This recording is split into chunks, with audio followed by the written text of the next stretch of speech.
Bismillahirrahmanirrahim. Alhamdulillahi rabbil alamin. Wassalatu wassalamu ala asyrafil anbiya'i wal mursalin sayyidina wa maulana Muhammadin wa ala alihi wa sahbihi wa man tabi'ahum bi ihsanin ila yaumiddin, amma ba'du. Rabbi shrah li sadri wa yassir li amri wahlul 'uqdatam min lisani yafqahu qawli. Wa qala al-muallif rahimahullahu ta'ala wa ghafara lahu wa liwalidayhi wa limasyayikhihi wa adaman naf'a bihi wa bi ulumihi fid dharaini amin. Ila qawlihi Allahumma inni as'aluka imanan khalisan yubashiru qalbi wa as'aluka yakinan shadiqan hatta a'lama annahu la yusibani illa ma katabtahu alayya. Jamaah hadirin kaum muslimin yang dirahmati oleh Allah Subhanahu wa ta'ala, mudah-mudahan langkah kaki kita pada malam hari ini semata-mata Allah berikan kita keridhaan, Allah berikan kita ampunan, Allah berikan kita kemudahan dalam segala urusan kita. Dan tentunya kita berharap agar Allah Ta'ala kabulkan segala kita punya keinginan, hajat-hajat kita, baik hajat dunia maupun hajat akhirat. Amin ya rabbal alamin. Jamaah Majelis Ta'lim Kopi Hitam yang mulia dan dimuliakan oleh Allah Subhanahu wa Ta'ala, kita lanjutkan pembahasan kitab kita dalam bimbingan Al-Imam Al-Ghazali rahimahullahu ta'ala, yaitu dalam kitab Bidayatul Hidayah.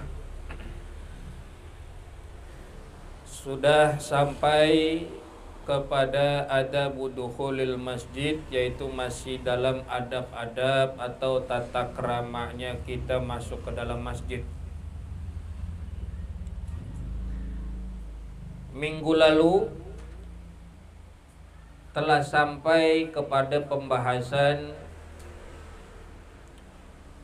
sholat tahiyatul masjid, dan juga dianjurkan bagi kita untuk berniat i'tikaf di dalam masjid. Kita diminta untuk melakukan sholat sunnah tahiyatul masjid agar jangan pernah kita tinggalkan. Kalau seumpama kita tertinggal dan kagak keburu sembayang sholat sunnah tahiyatul masjid, maka ada bacaan atau zikir sebagai penggantinya yang sama derajatnya, ganjarannya sama seperti sholat sunnah tahiyatul masjid atau sholat sunnah qabliyah, yaitu dengan bacaan subhanallah walhamdulillah wala ilaha illallah wallahu akbar.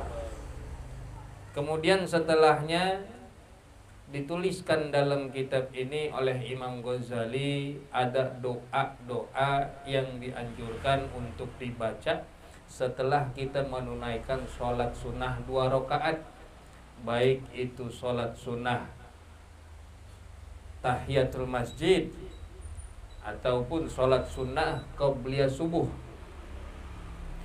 yang mana diawali dengan kita membaca doa Allahumma inni as'aluka rahmatan min indika tahdi biha qalbi wa tajma'u syamli wa talummu biha sya'fi wa taruddu biha ulfati wa tuslihu biha dini wa tahfadhu biha ghaibi wa tarfa'u biha syahidi wa tuzakki biha amali wa tubayyidu biha wajhi wa tulhimuni biha rusdi wa taqdi li hajati wa ta'simuni biha min kulli su.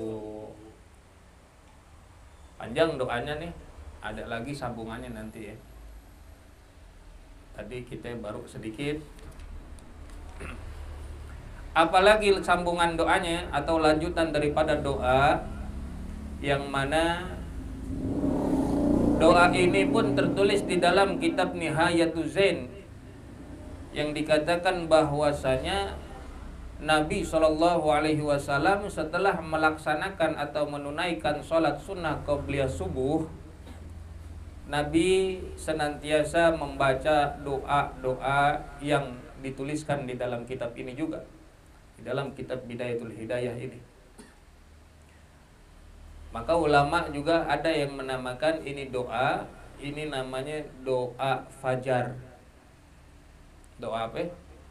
Doa fajar. Artinya doa yang dibaca di waktu fajar. Doa ini dibaca setelah Nabi menunaikan sholat sunnah qabliyah subuh. Setelah tadi Nabi mengajarkan kepada kita doa meminta kepada rahmat Allah, yang mana rahmat itu tujuannya dengan rahmat kita dapat hidayah akan hati kita dan memperbaiki segala macam perkara-perkara agama kita, akan menjaga batin dan juga lahir kita diangkat, kita minta. Lanjutannya, Allahumma inni as'aluka imanan khalisan.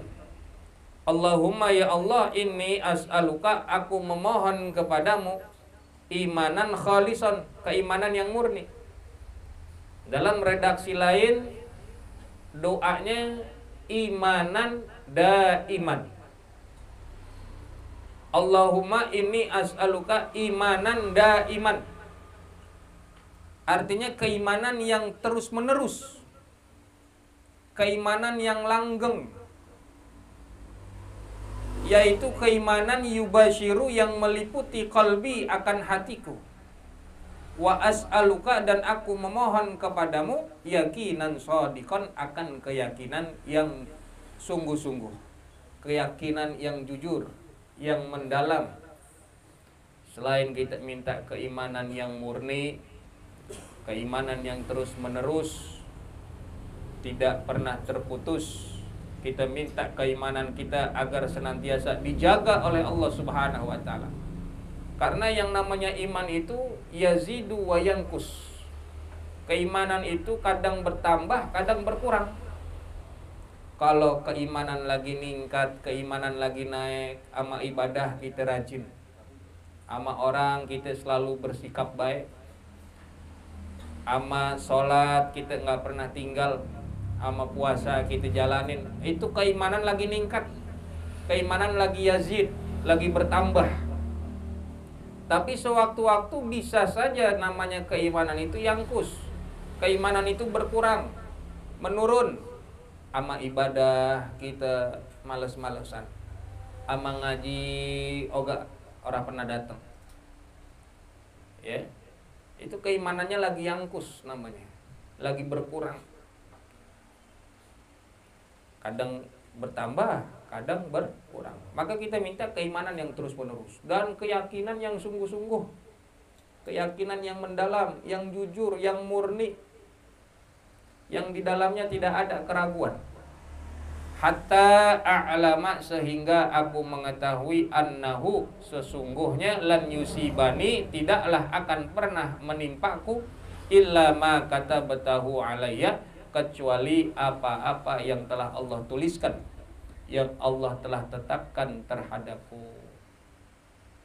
Jadi kalau orang udah yakin dalam dirinya, punya keimanan yang kuat, maka dia akan sadar, akan memahami segala apapun yang terjadi pada dirinya itu memang semua sudah menjadi ketetapan Allah Subhanahu wa taala.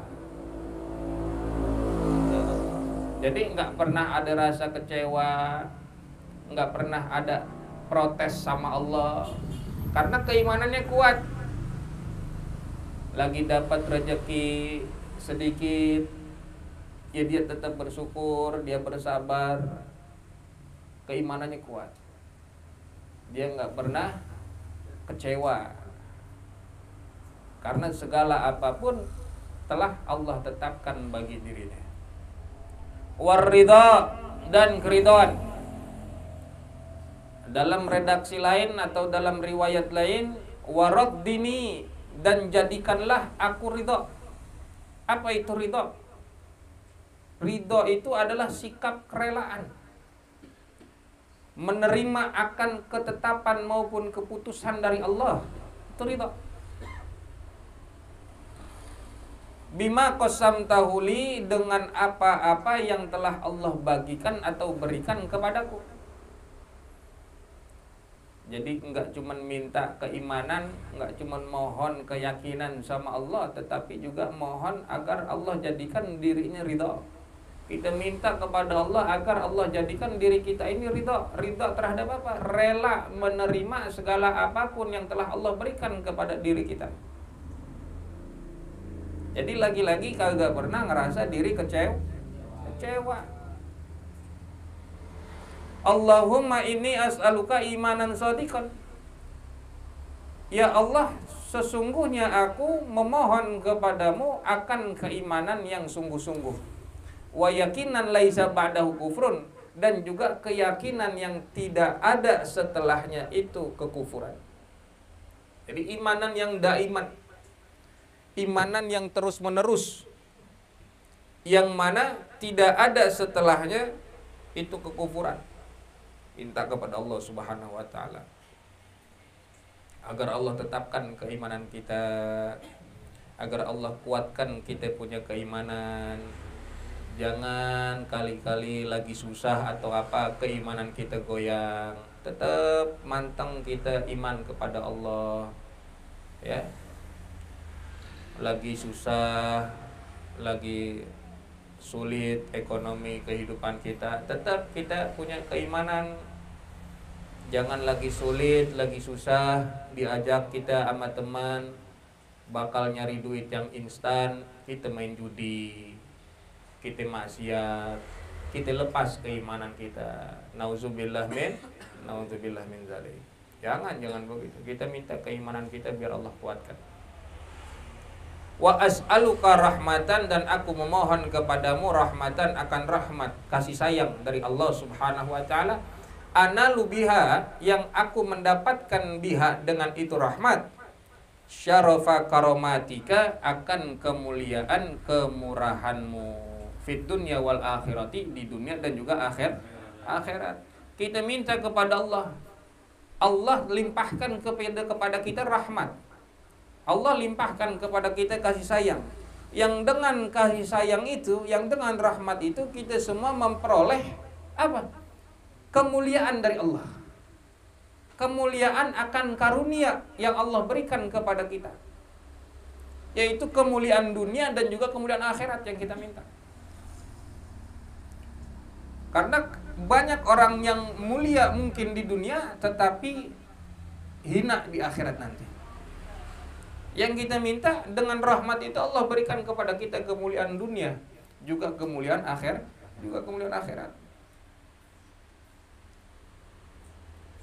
Syarafat dunia wal akhirah.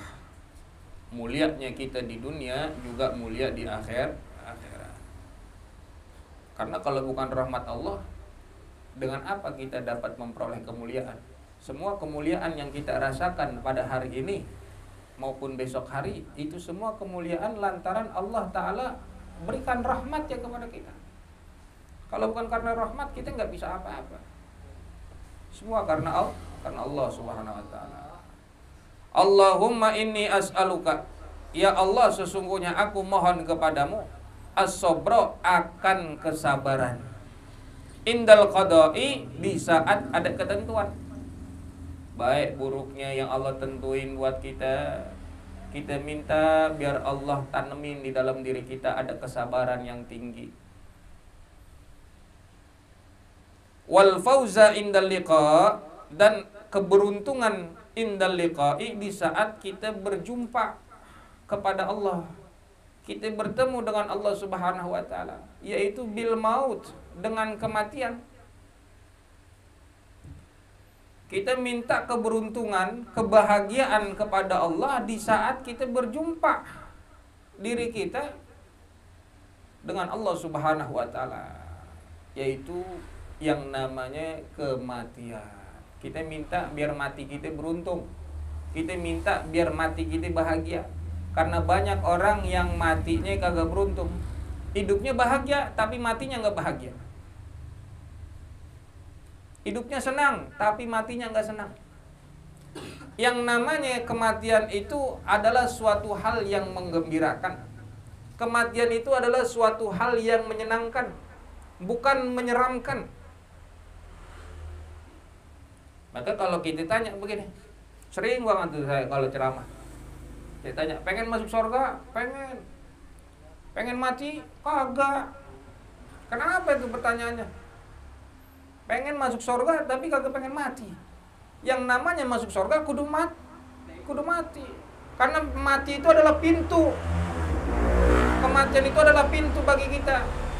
Kalau kita mau masuk surga, ya kudu mati. Karena kita memandang mati itu negatif. Karena kita memandang mati itu menyeramkan. Padahal yang namanya kematian adalah saat kita akan berjumpa dengan Allah Subhanahu wa taala. Maka bagi orang yang soleh, bagi orang yang dimuliakan di dunia oleh Allah Subhanahu wa taala, ketika menghadapi kematian adalah suatu hal yang menggembirakan bagi diri mereka. Kenapa? Karena mereka akan berjumpa dengan Allah. Maka kita minta keberuntungan kita di saat berjumpa. Karena banyak nanti orang-orang yang dia hidupnya di dunia bahagia tapi matinya gak bahagia. Kenapa? Karena di akhirat nanti dia tidak dapat berjumpa dengan Allah. Sekarang kita hidup di dunia, pengen matinya kita bahagia. Jangan cuma mikirin hidup bahagia, lupa dengan mati yang bahagia. Padahal setelah kita mati bahagia, kita akan abadi hidup dalam kebahagiaan, yaitu hidup setelah kematian kita. Yang kita pikirin sekarang hidup di dunia aja yang bahagia. Nggak kita pikirin mati kita bahagia.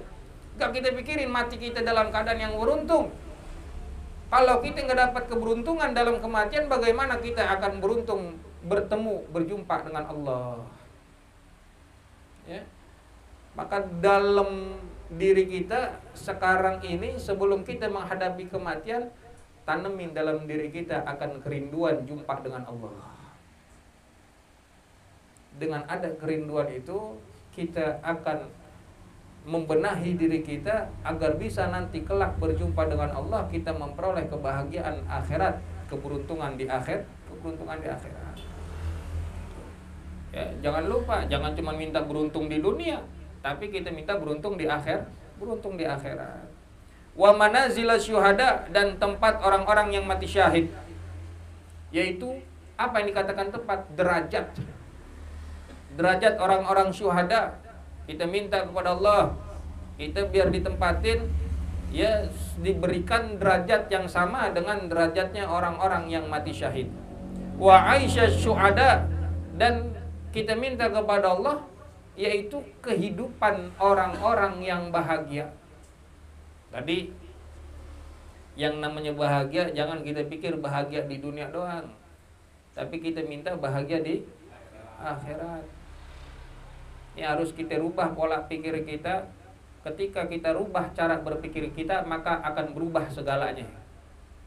Semua ya termindset di dalam kita punya pikiran. Apa yang menjadi orientasi kita dalam kehidupan di dunia ini, maka yang kita dapatkan apa yang kita pikirkan. Kalau yang kita pikirkan adalah yang mulia, yang lebih mulia daripada dunia dan seisinya, maka orientasi kita akan berubah.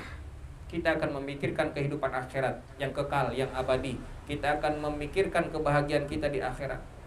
Kalau kita seumpama pola pikir kita yang kita kejar adalah kekayaan dunia, kebahagiaan dunia, maka kita akan hina nanti di akhirat. Semua dari mari, semua dari kita punya pikiran. Kalau kita mau bahagia, maka rubah cara pikir kita. Jangan cuma mikir duit. Ya, jangan cuma mikir duit. Jangan cuma mikir perempuan. Ya, perempuan dunia sama perempuan akhirat, ya, lain urusan. Kan dikatakan begitu, semiskin-miskinnya penghuni sorga punya pasangan sampai bisa 72. Yang 70 bidadari, yang 2 wanita dunia yang masuk sorga. Ya, kita minta bahagia kita di dunia, juga bahagia di akhirat. Wan nasru 'alal a'da'i, dan pertolongan terhadap musuh-musuh yang kita hadapi. Kita minta agar Allah berikan kita pertolongan, Allah berikan kita kekuatan supaya bisa menghadapi kita punya musuh-musuh. Musuh kita ada 2. Ada yang dari dalam diri sendiri, ada yang dari luar. Yang dari luar, minal jinnati wan nas. Musuh kita ada 2 yang dari luar. Yang satu setan, yang kedua bisa jadi manusia musuh kita. Betul nggak? Tapi yang lebih bahaya daripada musuh kita bukan musuh yang dari luar, tapi yang lebih bahaya adalah musuh yang berada di dalam diri kita. Kalau setan jin kita bisa usir, kalau sama manusia kita bisa hadepin, tapi musuh yang ada di dalam diri kita, apa namanya? Hawa nafsu. Musuh kita tuh. A'da aduwika. Musuh yang sebenar-benarnya musuh kita, musuhmu adalah nafsuka. Nafsu kamu. Allati baina jambaik, yang ada di dalam dirimu. Itu musuh kita tuh. Kita minta pertolongan kepada Allah agar Allah berikan kita kekuatan sehingga kita bisa menghadapi, mengendalikan kita punya hawa nafsu. Apa itu di dalam syair, di dalam kitab Minhajul Abidin disebutkan, tawakkal nafsaka, hati-hati, waspada dengan kamu punya hawa nafsu. La ta'man ilaha, dan jangan kamu merasa aman dengan tipu dayanya, dengan kejahatan-kejahatan hawa nafsu. Fan nafsu akhbathu min sab'ina syaitana, karena yang namanya nafsu itu lebih buruk, lebih busuk, lebih kejam daripada 70 setan durjana. Kalau satu setan tadi kita bisa hadapin, bagaimana hawa nafsu yang bandingannya dengan 70 kali setan? Makanya hawa nafsu ini menjadi musuh terbesar kita. Asyadul jihad, jihadul hawa. Sebesar-besarnya jihad, jihad yang paling besar, yang paling berat adalah jihadul hawa, jihad terhadap kita punya hawa nafsu. Kita kendaliin hawa nafsu kita. Banyak orang yang tergelincir akan dosa dan maksiat lantaran hawa nafsunya. Ya. Kalau setan ngegoda kita, itu ibarat anjing yang galak. Kalau yang namanya anjing itu nyerang kita dari arah depan, kita usir, dia pergi, dia bakal balik dari arah yang lain. Sama dengan kita, sama dengan yang namanya setan. Setan kalau nyerang kita, ngegoda kita dari arah depan, kita usir, dia bakal nyerang dari arah belakang. Itu setan tuh. Kita usir dari arah belakang, dia bakal nyerang dari arah samping kanan maupun kiri. Tapi yang namanya nafsu, itu ibarat singa yang lapar. Nafsu kalau udah nyerang kita, bakal habis-habisan dari arah depan terus dia. Kita kejar terus. Digoda lewat perempuan, hawa nafsu kita, terus perempuan aja kejar kena. Tapi kalau yang namanya setan ngegoda kita, pindah-pindah dia. Kita usir dari depan, dia ke belakang. Kita usir belakang, dia pindah ke kanan. Kita datang mau ngaji, setan udah ngegodain kita. Udah kita berangkat ngaji, di tempat pengajian dikipasin kita. Ngantuk kita. Kita udah jaga-jaga, mata udah kita melek-melekin, kaki dipegel-pegelin sama setan. Selonjoran kita. Kaki pegel udah kita tahan-tahan. Pantat kagak kuat kita duduk. Setan itu, ya. Tapi ingat, musuh yang lebih besar bagi kita adalah hawa nafsu. Maka kita minta pertolongan kepada Allah Subhanahu wa taala. Wa murafaqatal anbiya'i, dan kebersamaan dengan para nabi, dengan para anbiya Allah Subhanahu wa taala. Nih, dikit-dikit baca doanya. Ya, kita hafalkan, kita baca, kita resapin. Ini kita udah paham maknanya apa yang kita minta. Doa ini mengajarkan kepada kita agar segala apapun perkaranya kita mengadu kepada Allah Subhanahu wa taala. Imam Ghazali dari awal udah ngejelasin kepada kita bahwasanya yang namanya nuntut ilmu itu harus niatan kita lurusin, lempengin hanya kepada Allah semata-mata, karena Allah Subhanahu wa taala. Nuntut ilmu bukan karena siapa-siapa ya. Tapi nuntut ilmunya kita karena Allah yang kita kejar. Begitupun kita berdoa, kita meminta hanya kepada Allah Subhanahu wa taala. Ya. Kita minta pertolongan, kita minta keimanan kita biar dikuatin, kita minta keistiqomahan kepada Allah. Apalagi ini bacanya di waktu fajar, di waktu pagi-pagi.